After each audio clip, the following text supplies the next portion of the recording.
told them, do not let me out of prison. I am going to kill people and eat their hearts. And Nebraska said, oh, okay, let's release you anyway. And just days after being released, this man went on a killing spree. And his name is Nico Jenkins. But let's be real, his entire family are all criminals, and he grew up seeing a lot of violence and abuse. I mean, his first memory was cleaning off blood from the bathroom floor. By 7, he brought a weapon to school. By age 11, he joined a gang. And at 17, he was sentenced to 15 years in prison for carjacking. And you would think that he'd realize his wrongdoings, but he stayed violent in prison, and he racked up another 5 years on top of his sentence. So that's a total of 20 years now. And while in prison, like I said, things just kept getting worse. He would hallucinate and drink his own bodily fluid. I mean, I'll be honest, this man was batshit crazy. Nico would spend 60% of his time in solitary confinement because he was just considered too dangerous to be around other inmates. He claimed that a god named Apophis was telling him to kill, and he literally begged the system to never let him out. And if they ever did, he would 100% hurt people, and that he would eat the hearts of his victims. And instead of listening to him, they decided,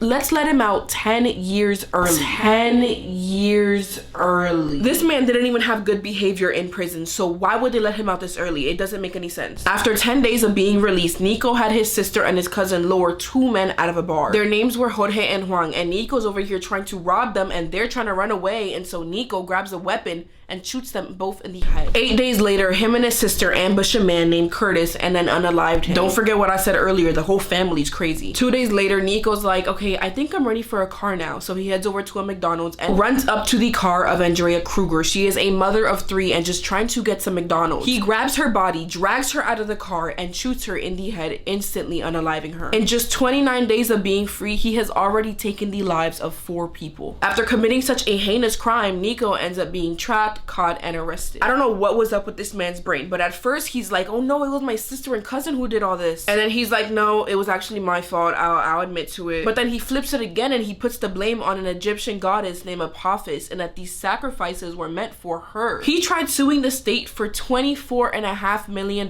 because they let him out early, and he told them, I'm gonna do this if I get out. I ain't gonna lie, he had a point, but still. And while awaiting trial, he kept trying to injure himself and play the crazy card. But after getting a psych evaluation done, the doctors are like, no, this man is very sane. Nico Jenkins ended up getting sentenced to 4 death penalties and 430 years in prison. But surprisingly, this man is still alive today in 2025. It's kind of crazy to believe that people like that live in the same earth that we do. Please be safe and be kind to each other. I love you guys so much. I will see you in my next video. Mwah, group hug.